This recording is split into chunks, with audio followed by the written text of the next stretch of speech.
Deus, iremos iniciar hoje mais um trimestre, que irá falar sobre os atributos seus, Senhor. Pai, vem abrir o nosso entendimento para aprendermos mais da Tua palavra, para aprendermos mais de Ti, Senhor, e assim a cada dia a gente melhorar mais ainda contigo o nosso relacionamento. Nos dê um dia de paz, um dia de bênção. Sê conosco, Senhor, para a glória do nome de Jesus. Amém. Poder sentar, pastor Josué Silva, sem mais demoras, e você que está aí nos ouvindo, caminhe o link para outros irmãos também estarem assistindo conosco nesta manhã. Deus se revela à humanidade.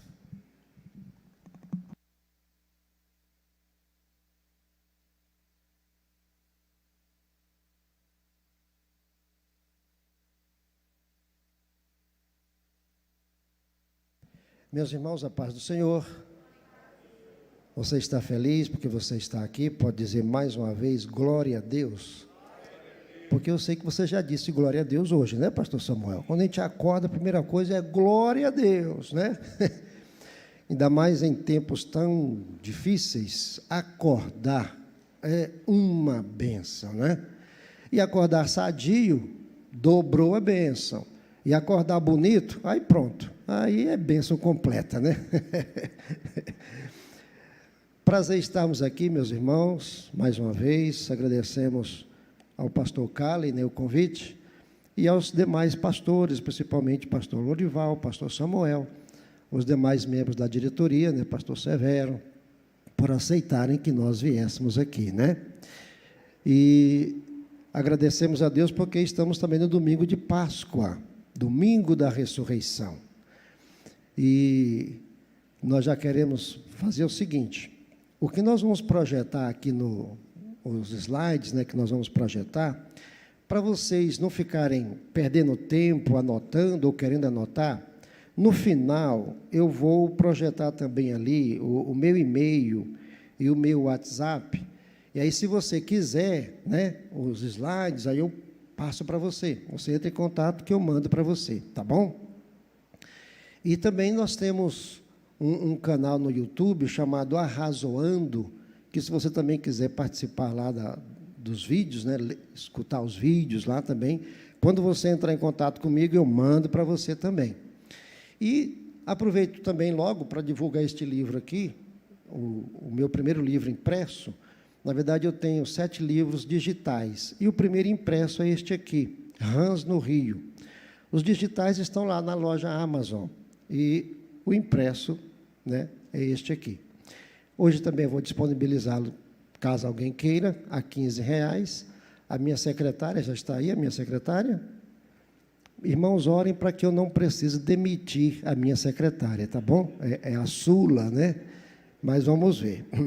Este aqui eu vou doar para o Cali. E aí eu quero fazer outras doações hoje também, né? Pastor Samuel, pastor Severo. Ah, pastor Severo já recebeu? Ou não? Já, pronto. E deixar um pastor Lorival. E se você quiser adquirir, acho que a minha secretária virá hoje. Vamos lá então, meus irmãos. Vamos começar o nosso estudo.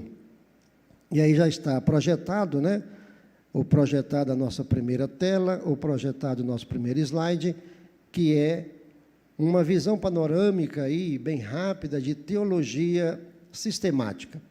Ou seja, o estudo deste trimestre, os atributos de Deus, está dentro desse estudo aí, teologia sistemática. E aí vocês estão vendo que a teologia sistemática tem 8 áreas de estudo, basicamente. E, claro que tudo deveria começar com o estudo da Bíblia, porque não há como estudar teologia, o estudo de Deus, partindo de outro livro que não seja a Bíblia. É o livro que nos revela Deus. É o livro pelo meio do qual Deus se deixa revelar a nós, ou se faz revelar a nós, como nós vamos ver hoje, na aula de hoje, que é Deus se revelou à humanidade. Então, começamos com o estudo da Bíblia, bibliologia, das Escrituras.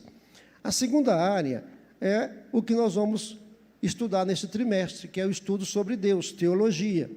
E o estudo sobre Deus deste trimestre, né, Não é tudo sobre Deus, porque também não tem como estudarmos tudo sobre Deus, porque é impossível isso acontecer. Mas é o estudo de teologia. E vamos estudar os atributos de Deus. A terceira área do conhecimento, ou de estudo da teologia sistemática, é a doutrina do homem. Nós sabemos que o homem, nós, somos a obra-prima de Deus. Então, tudo que Deus revela, revela ao homem. O seu objetivo principal é conquistar o homem. Há coisas muito mais lindas esteticamente do que o homem na face da terra, obra das mãos de Deus, mas a obra-prima é o homem. E Deus se revela ao homem. E essa terceira área aí é sobre a doutrina do homem, ou a doutrina também chamada do pecado, a amatologia, que é sobre o pecado do homem. É um estudo sobre o pecado que o homem cometeu, que o afastou de Deus, e aí na sequência vem cristologia, automaticamente, porque é a resposta de Deus a isso que o homem fez, é a solução de Deus para a salvação do homem, para resgatar o homem, para trazer o homem de volta ao seu convívio. Cristologia é o estudo de Cristo. A quinta área é a área chamada a doutrina da salvação, porque Cristo veio para nos salvar. Então, nós vamos trabalhar soterologia, essa palavra que vem do grego, sotero, que é salvação, e logia, o estudo da salvação. Por isso, tem alguém aqui de Salvador, da Bahia? Não, mas uma pessoa que nasce em Salvador pode ser chamado de salvadorense. Esse final ense, na nossa língua, sempre comunica origem, brasiliense, ceilandense, e pode ser salvadorense ou pode ser soteropolitano, é um nome bonito, este soteropolitano, nem parece que é baiano, mas é baiano igual a outro qualquer. A sexta área de conhecimento é a doutrina do Espírito Santo, que é chamada de pneumologia. A sétima, eclesiologia, o estudo da igreja. E, por último, a escatologia, que é o estudo das últimas coisas. Não só sobre a vinda de Cristo, e não só sobre o fim do mundo, mas sobre tudo que trata das últimas coisas. Ok? Beleza. Esta é a nossa primeira tela. Podemos ir à segunda. Nós vamos, então, falar um pouco, sobre os atributos de Deus, que é o estudo deste trimestre. E aí eu peguei da lição, conhecendo a natureza, o caráter e a supremacia de Deus nas Escrituras. Por isso que a primeira área de conhecimento lá da teologia sistemática é a bibliologia, porque é tudo segundo as Escrituras. Ela é a base, é a fonte única e confiável da revelação de Deus. Ok, nossa terceira tela, revelações de Deus. Isso, podemos passar aí para a terceira tela, sobre as revelações de Deus, que é o assunto desta manhã, desta lição. E aí nós colocamos que há duas revelações de Deus. Não é que nós colocamos, é o que é, E depois eu vou acrescentar uma terceira, e tomara que os teólogos aqui não me expulsem como herege, Porque há vários teólogos aqui, aí o cara vem com a terceira revelação, sendo que só se falam de duas, e aí vem um cara com terceira. E se fosse um cara poderoso, pastor Samuel? Mas é um mané, Bom, mas vamos lá. Revelações de Deus. Temos, então, a primeira revelação de Deus, é a revelação geral ou revelação natural, que, na verdade, é a sua criação. E nós temos os Salmos 8, versículo 1. Ó Senhor, Senhor nosso, quão magnífico em toda a terra é o teu nome. E aí vem o texto que mais nos interessa aqui. Pois expuseste nos céus a tua majestade. O céu sempre foi algo fenomenalmente admirado. O céu é o que há de mais espetacular, em termos estéticos, da obra da criação de Deus. As estrelas, o sol, os planetas, os cometas, as galáxias, e tudo aquilo ali milimetricamente no lugar certo, definido. Qualquer coisa fora do lugar é um transtorno no universo. Por isso que de vez em quando, quando uma estrela cai, quando um meteoro cai, é uma ameaça para o mundo todo. Há filmes que exploram isso, porque saiu do controle no sentido de que não está onde deveria estar. Então o céu sempre chamou muita atenção de todos os povos. E aí, o texto que mais fala sobre esta revelação de Deus a geral é o Salmo 19. E aí eu coloquei aí, os versículos de 1 a 6. Olha lá. Os céus proclamam a glória de Deus e o firmamento anuncia as obras das suas mãos. Um dia discursa a outro dia e uma noite revela conhecimento a outra noite. Não há linguagem, nem palavras, e deles não se ouve nenhum som. No entanto, por toda a terra se faz ouvir a sua voz, e as suas palavras até os confins do mundo. Aí pôs uma tenda para o sol, o qual, como noivo que sai dos seus aposentos, se regozija como herói, e a percorrer o seu caminho. Principia numa extremidade dos céus, e até a outra vai o seu percurso, e nada foge ao seu calor. Então, nesses primeiros versículos do Salmo 19, nós temos aqui a expressão da revelação natural de Deus por meio da sua criação. E o poeta aqui, o salmista, que é Davi, vai pegar aquilo que está mais visível, que são os céus, e toda a sua miríade de seres que o compõem, e principalmente o astro-rei, o sol. Quem não vê o sol? Todos temos a visão do sol, a beleza deste astro, e a importância dele para os seres humanos e para tudo que há na face da terra. Ok, mas nós também temos lá em Atos dos Apóstolos, capítulo 14, nós temos também menção, aqui agora por parte do apóstolo Paulo, desta revelação de Deus. Atos dos Apóstolos, capítulo 14, versículos 15 a 17, dizem assim estes versículos. Aqui é um trecho que está dentro do contexto da cura de um paralítico de nascença, feita por Cristo usando o apóstolo Paulo, e ele também acompanhado do seu colega missionário Barnabé.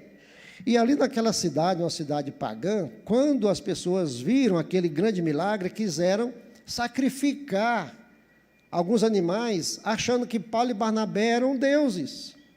E aí vem o texto que eu vou ler agora, versículos 15 a 17. Senhores, por que fazeis isto? Diz Paulo.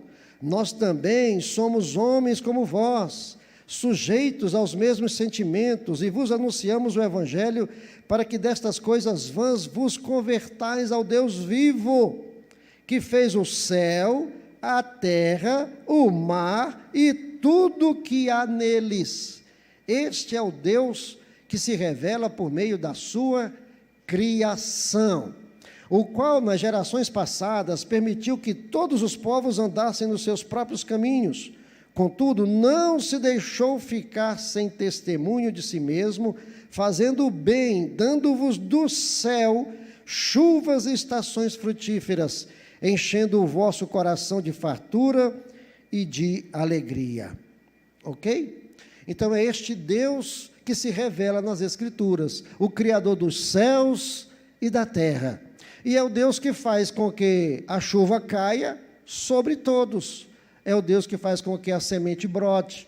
É o Deus que faz com que as coisas chamadas de naturais ou da natureza pareçam ser uma coisa sem muito valor, sem muita expressão, não, isso aí nasceu e morreu, isso aí é nada não, aquilo ali é obra de um ser altamente poderoso, meticuloso nos detalhes, o artista maior do universo.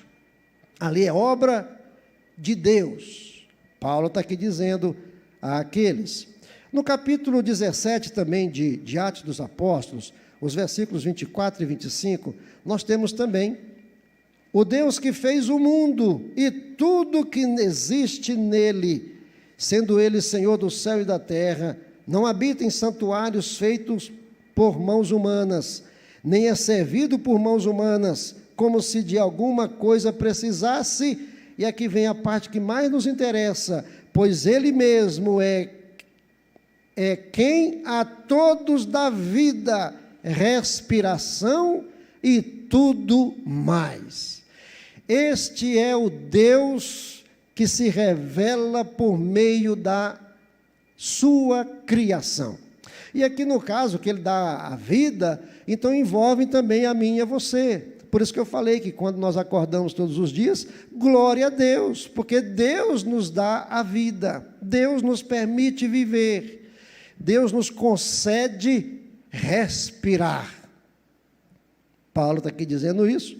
E temos o último texto, Romanos capítulo 1, versículo 20, também o apóstolo Paulo, e ele diz o seguinte: porque os atributos invisíveis de Deus, assim o seu eterno poder, como também a sua própria divindade, claramente se reconhecem desde o princípio do mundo, sendo percebidos por meio das coisas que foram criadas.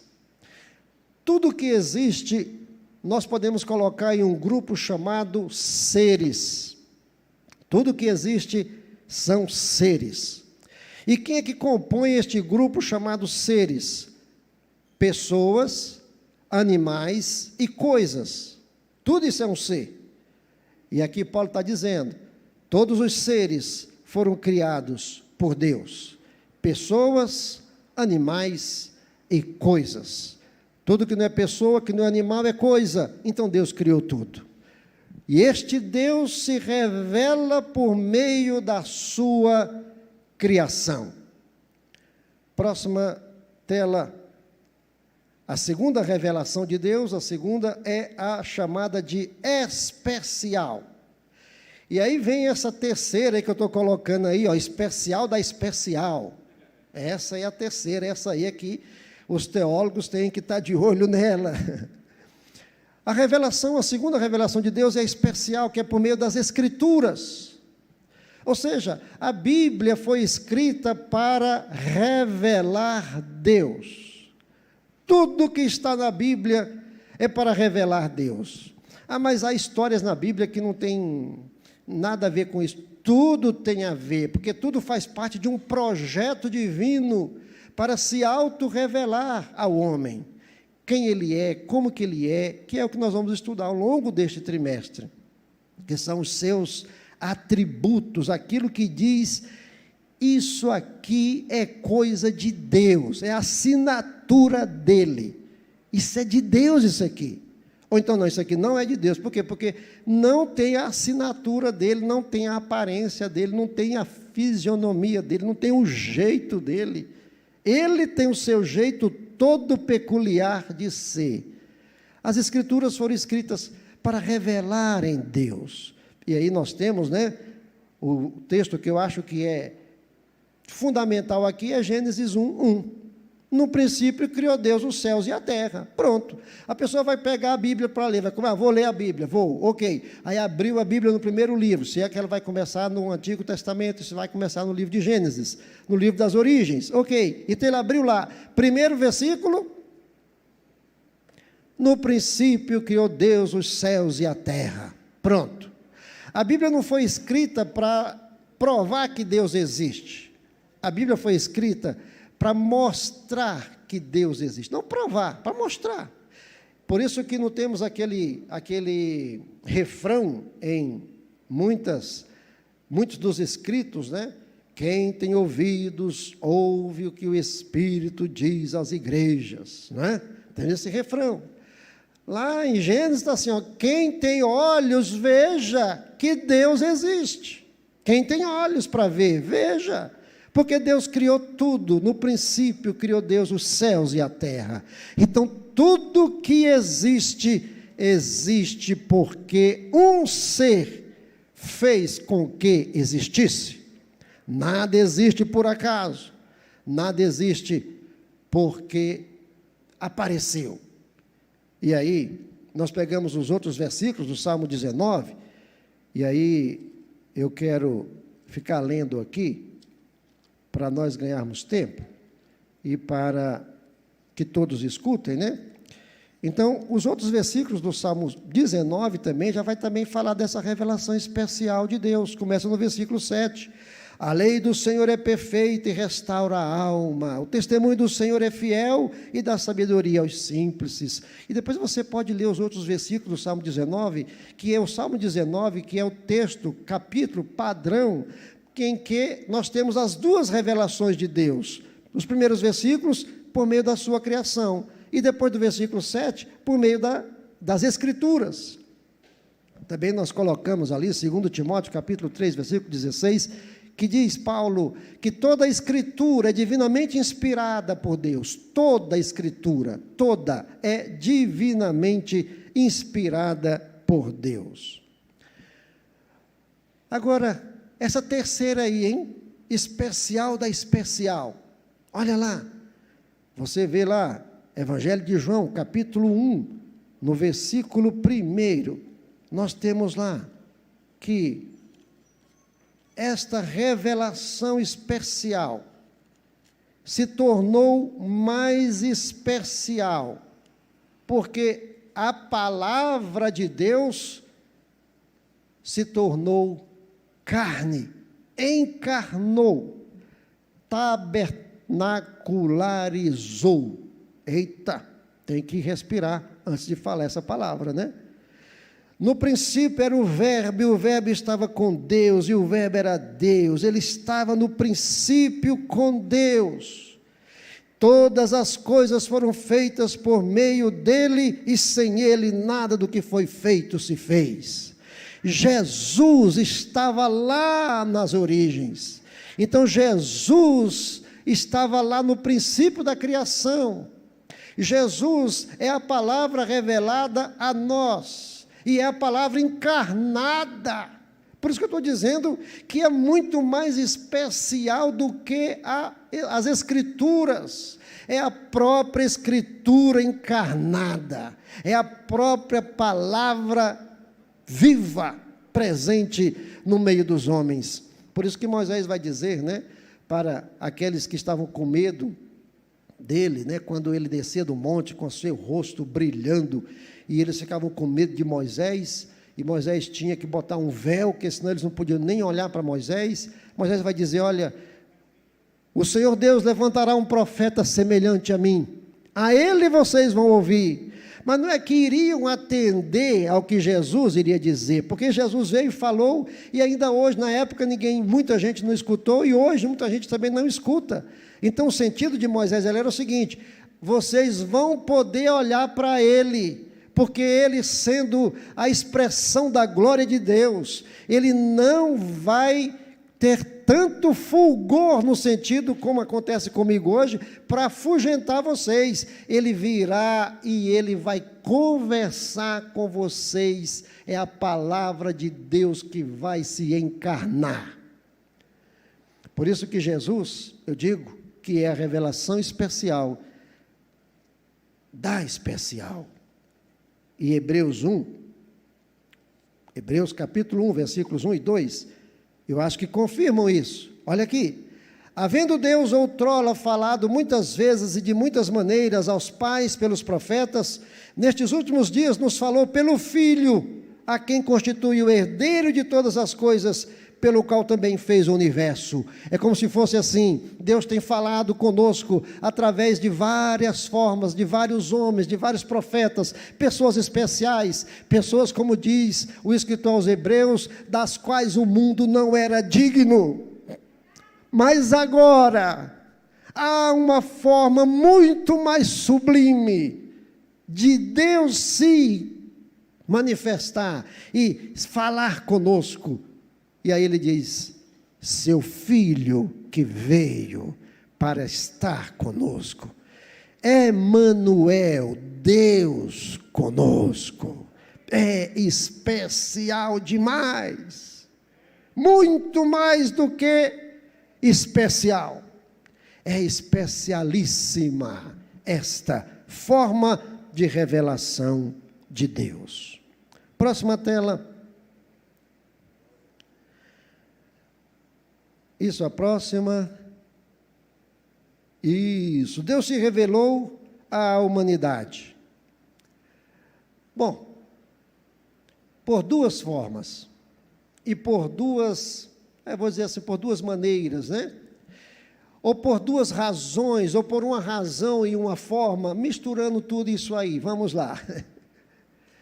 Primeiro, por graça. Deus não tinha que se revelar ao homem. Obrigação alguma. O único ser que sozinho se basta é Deus. Ele sozinho se basta. Ele é completo, pleno. Não precisa de nada, não precisa de ninguém, não precisa de nada nem de ninguém. Ele é perfeito, completo, totalmente resolvido. Mas ele se revelou ao homem. E aí é um ato de graça. E aí nós temos ali, né, o texto que nós já lemos, né, o Evangelho de João, o Verbo se fez carne e habitou entre nós, cheio de graça e de verdade. É graça. Sem a graça não existe como nós termos contato com Deus. Favor totalmente imerecido. Ninguém. Outra coisa, como que nós poderíamos estudar um ser tão grande, tão rico, tão poderoso? Como? Então ele também teve que se esvaziar-se para vir. E aqui, esvaziado daquela glória, ele se fez semelhante a nós e começou entrando no útero de uma mulher, por obra e graça do Espírito Santo, mas assumindo a forma de homem. É isso que Paulo vai escrevendo, dizer aos Filipenses. Então veja, graça de Deus. Eu quero pegar aqui o texto lá de Apocalipse, capítulo 13, versículo 8, porque esse outro texto nós já lemos, não foi? Que o Verbo se fez carne e habitou entre nós.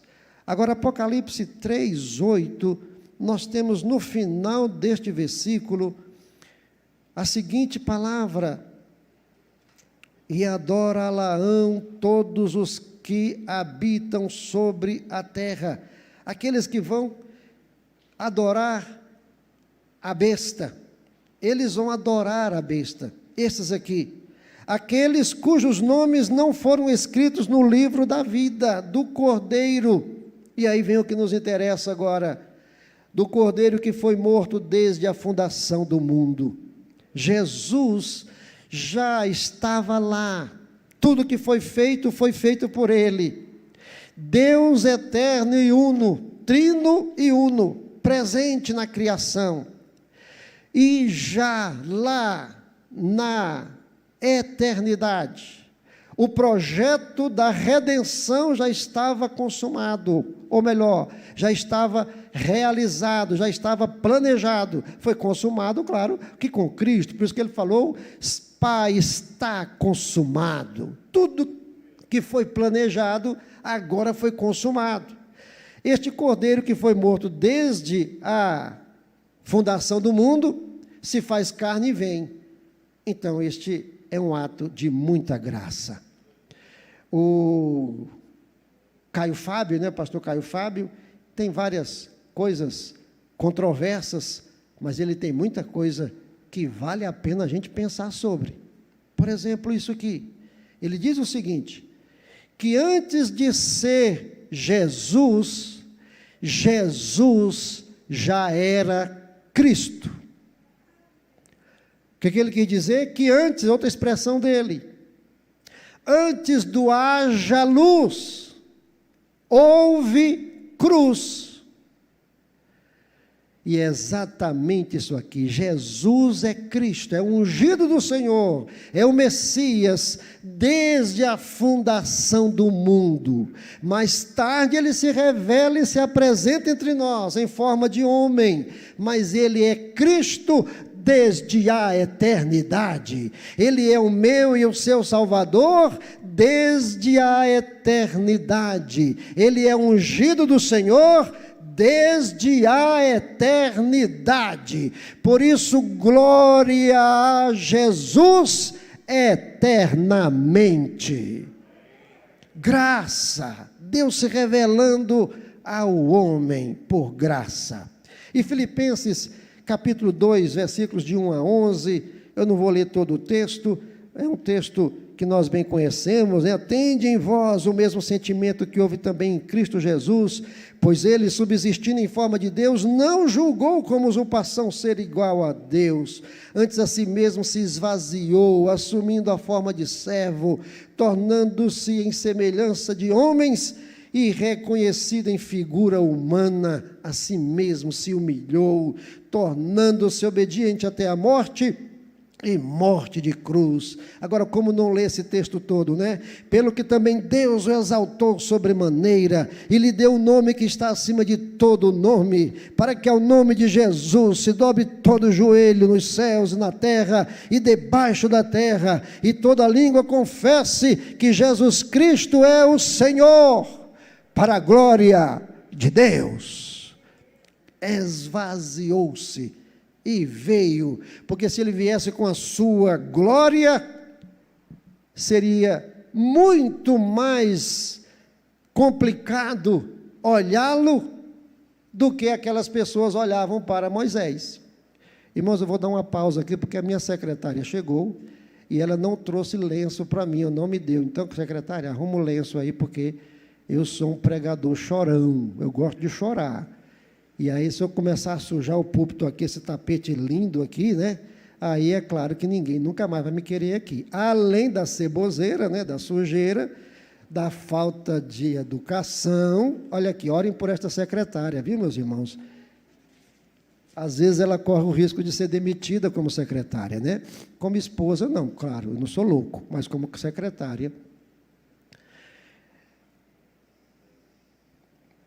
Ok. Vamos lá, próxima tela. Agora eu quero destacar 6 verdades para nós pensarmos sobre elas. 6. A primeira é que Deus é a origem de tudo. Está lá em Gênesis 1, versículo 1. Deus é a origem de tudo. No princípio criou Deus os céus e a terra.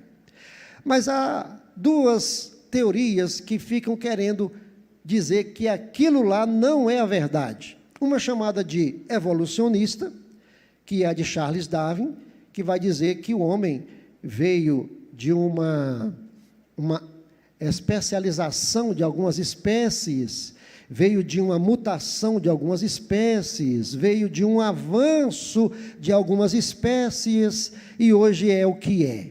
Ao longo de não sei quantos milhões de anos, que eu não consigo nem imaginar, quanto tempo o homem foi evoluindo, o homem não, um bicho lá, alguns dizem que foi uma ameba, que foi um protozoário, depois veio o Darwin, diz que foi do macaco e tal.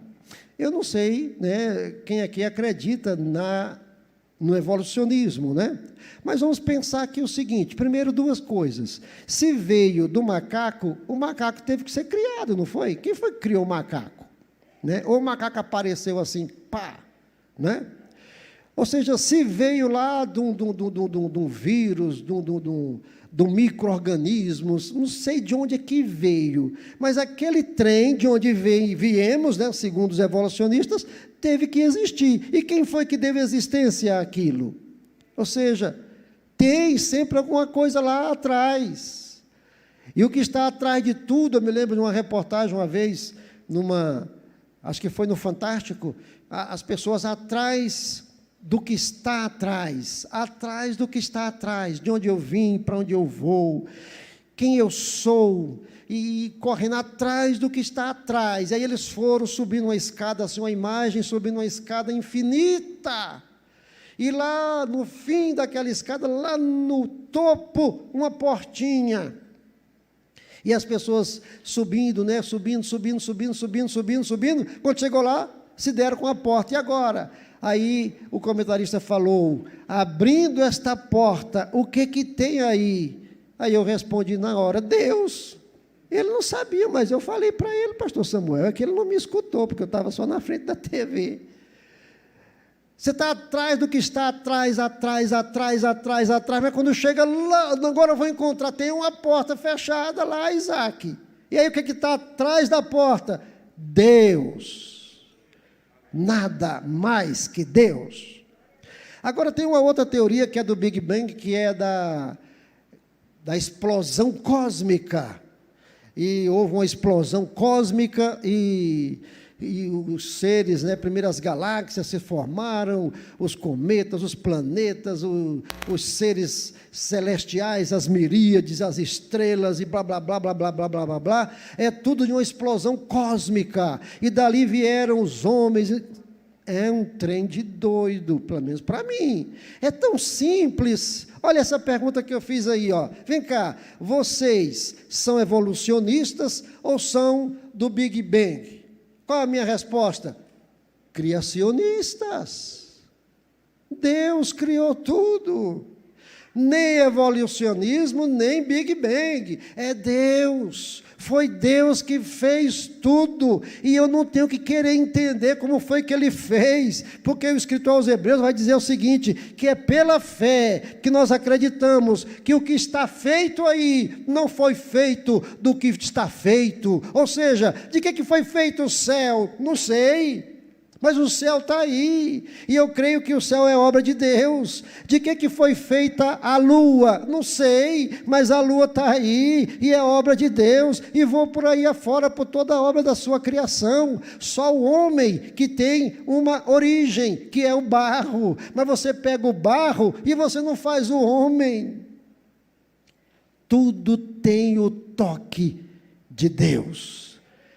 Primeira verdade, Deus é a origem de tudo. Segunda verdade, a nossa segunda verdade, todo ser humano tem sede de Deus. Por isso que em todas as culturas, em todos os povos, ainda que a pessoa não saiba o que está adorando, ainda que a pessoa não saiba nem o que é que ela está realmente buscando, mas ela tem lá dentro de si uma sede por um ser que ele sabe que é muito maior do que ele, e que é a causa da sua existência. Por isso que nas culturas mais bárbaras, né, aquela série de sacrifícios, porque o Deus está irado, precisamos sacrificar, e alguns sacrificavam seus filhos, sacrificavam coisas que nem deveriam sacrificar, porque eles queriam, de certa forma, agradar ao Ser Supremo. Todo ser humano tem sede de Deus, e o Salmo 42 diz isso muito claramente, pela boca dos filhos de Coré: a minha alma tem sede de Deus, mas não é de qualquer Deus não, porque qualquer Deus aí tem, Deus de barro, Deus de pedra, Deus de madeira, Deus de gesso, Deus de ouro, Deus de bronze, mas isso não é Deus. A minha alma tem sede de Deus, mas é de um Deus vivo, um Deus que fala comigo, um Deus que me ajuda, um Deus que me apoia, um Deus que é meu amigo, um Deus que me puxa a orelha, um Deus que me dá uma taca quando preciso for, um Deus que é pai, um Deus que é mais mãe do que pai. Eu preciso de um Deus que age, um Deus que faz, um Deus que é presente, um Deus vivo. Todo ser humano tem sede de Deus, porque nós somos feitos à imagem e semelhança de Deus. E lá nós temos o Espírito, nós somos formados, né? Espírito, alma e corpo. E o que é o Espírito? É o lugar de atuação de Deus no ser humano? O Espírito. É lá que está a nossa área de comunhão com Deus. Por isso que a pessoa que não conhece Jesus como Senhor e Salvador, está com seu espírito morto. Jesus entra, dá vida ao seu espírito, e o seu espírito faz com que ele tenha comunhão com Deus, contato com Deus. Todo ser humano tem um espaço vazio na sua alma, no seu ser, e quem vai completar este espaço é só Deus. Terceira verdade, próxima tela. Deus é um ser relacional. Por que que ele se revela ao homem? Porque ele quer se relacionar com o homem. Deus, quando Adão pecou, está aí, ó, Gênesis 1:9, escondeu-se de Deus, ele e sua digníssima, e o que foi que Deus fez? Onde estás, Adão? Deus atrás do homem. Sempre foi assim e sempre assim será. Todo o Velho Testamento, Deus atrás do homem. Novo Testamento, Deus atrás do homem. Até o dia do juízo, Deus atrás do homem. Até a hora da minha partida aqui neste mundo, Deus atrás de mim, Deus atrás de nós. Porque Deus quer se relacionar com o homem. Só o homem pode se relacionar com Deus. Ninguém mais, só o homem. Animal, por mais inteligente que seja, não se relaciona com Deus. As coisas mais sublimes que sejam, não se relacionam com Deus. Quem se relaciona com Deus é só o homem. Por isso que Deus quer se relacionar com o homem, quer ser amigo, quer conversar, quer ouvir, quer falar, quer pegar no colo, quer abraçar.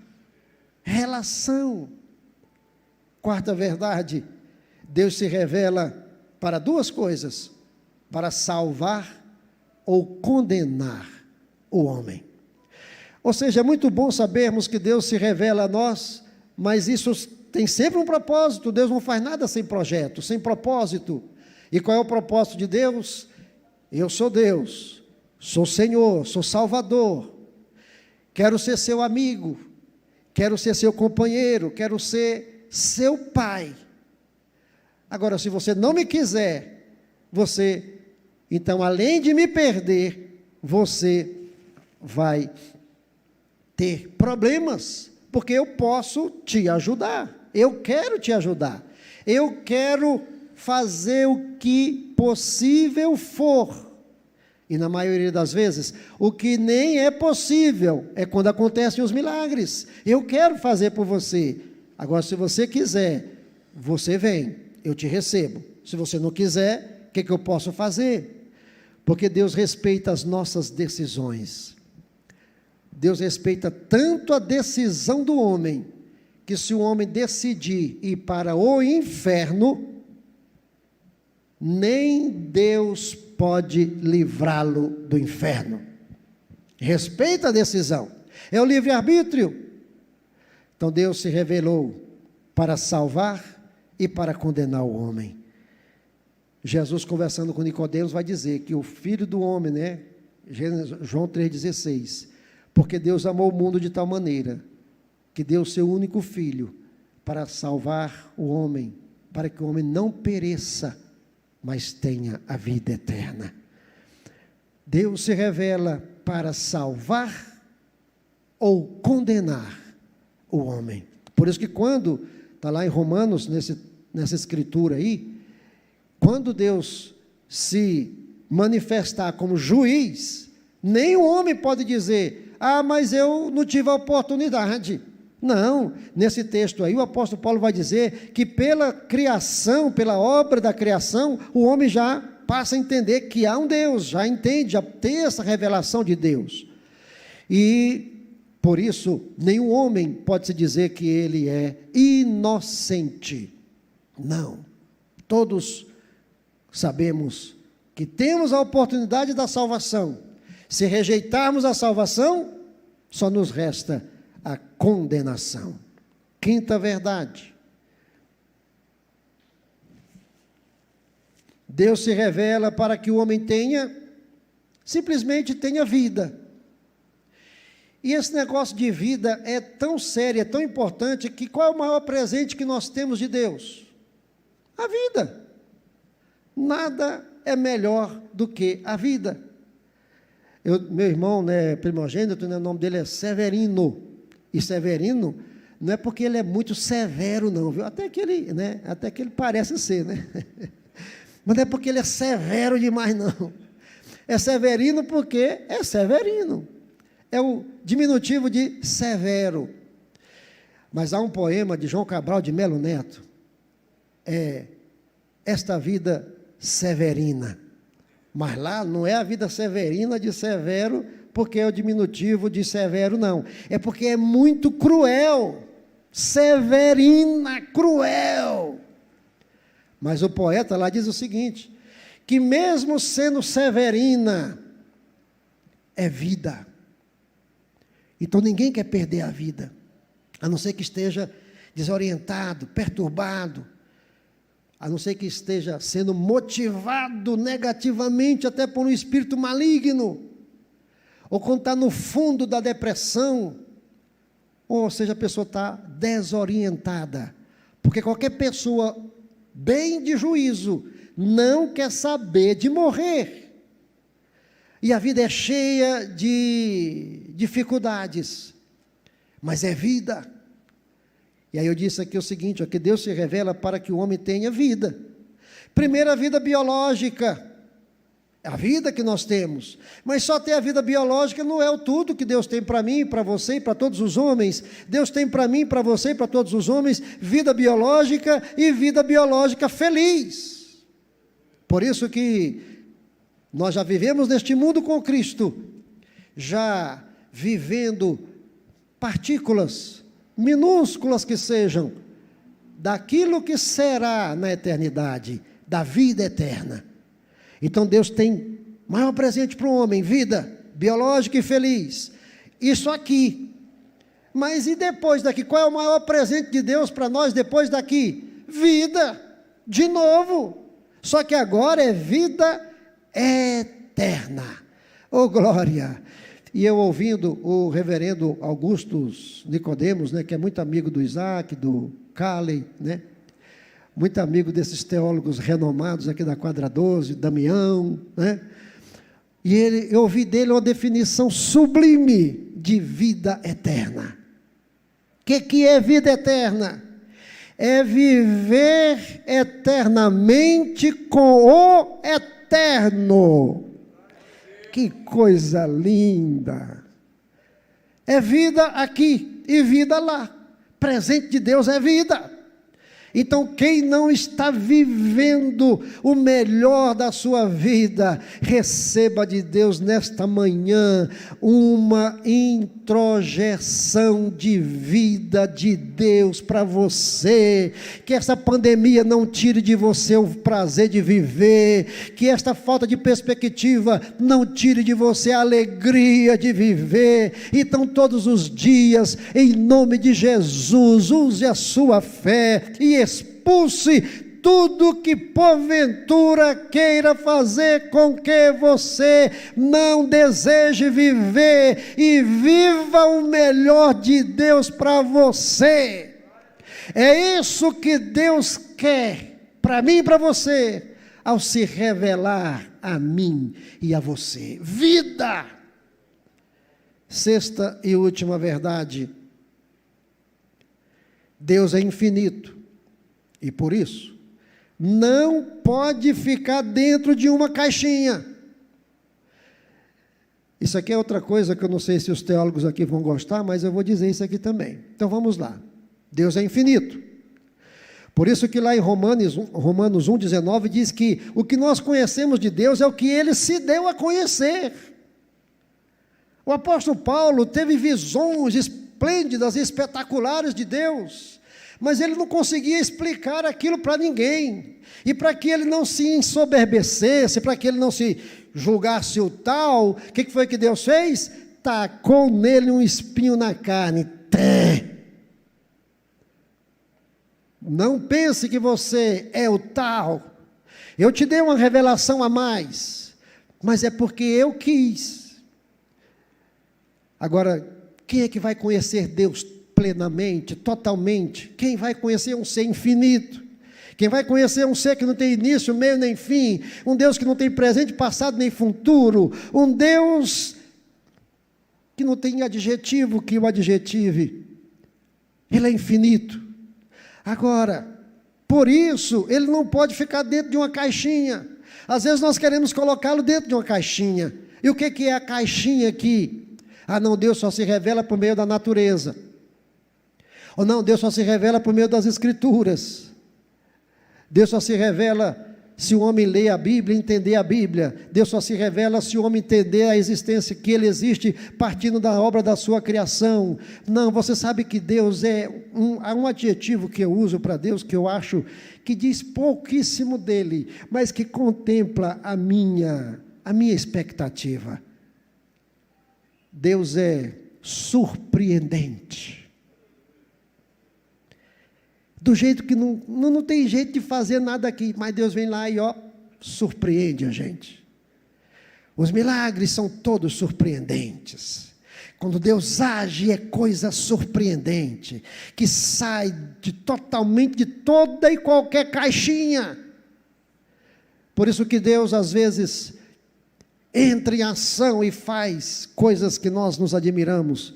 E eu coloquei aí Atos capítulo 9, quando Jesus vai ao encontro de Saulo. Saulo precisava conhecer Deus do jeito que Deus queria que ele o conhecesse, e não do jeito que ele o conhecia. E o que foi que Jesus fez? Foi ao encontro dele. Oh glória! Isso acontece também com algumas pessoas, por meio de uma revelação, de uma visão, de um sonho.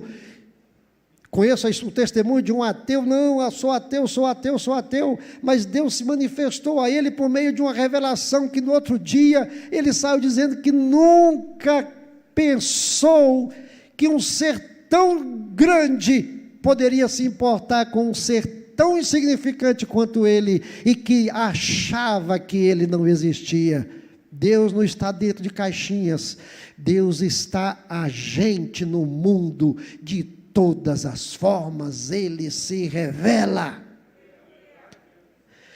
E porque Deus é infinito, conheçamos e prossigamos em conhecê-lo. Oséias 6:3.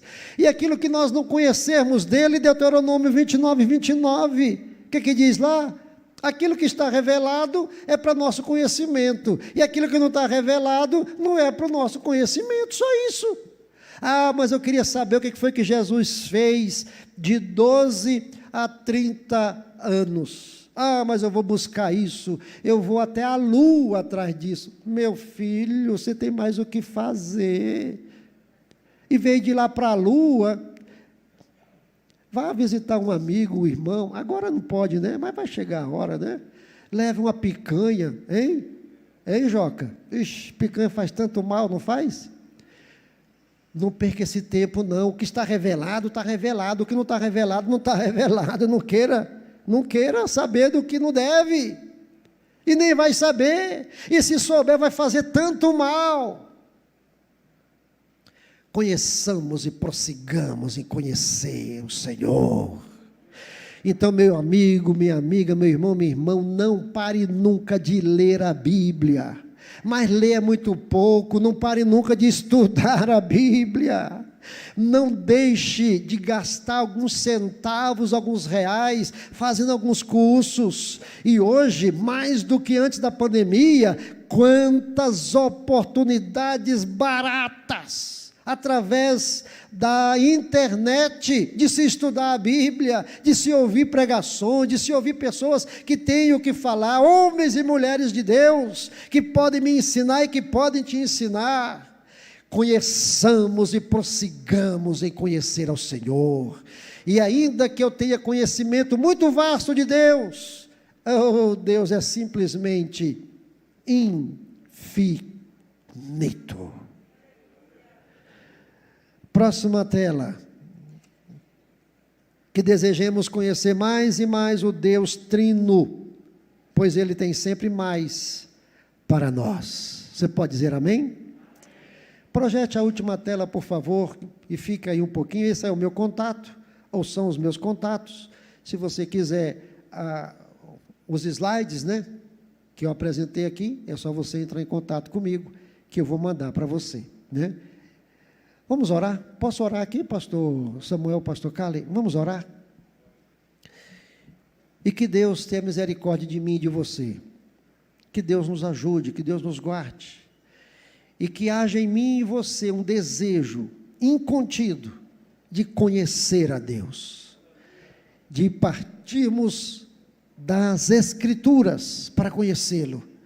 Mas você sabe também que é por meio da oração, do jejum, da consagração,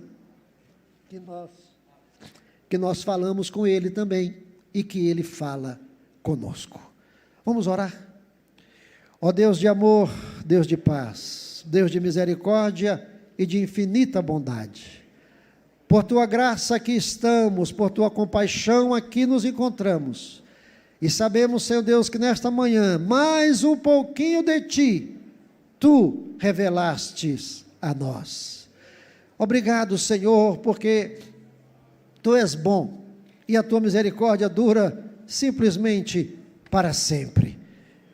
Ajude-nos, ó Deus, a conhecermos melhor a Ti, e a nos relacionarmos melhor também contigo, porque sabemos que somente assim teremos vida abundante aqui, e no futuro a vida eterna. Ó Deus, sê com todos os Teus filhos neste lugar, agora e sempre. Amém, Senhor. Amém.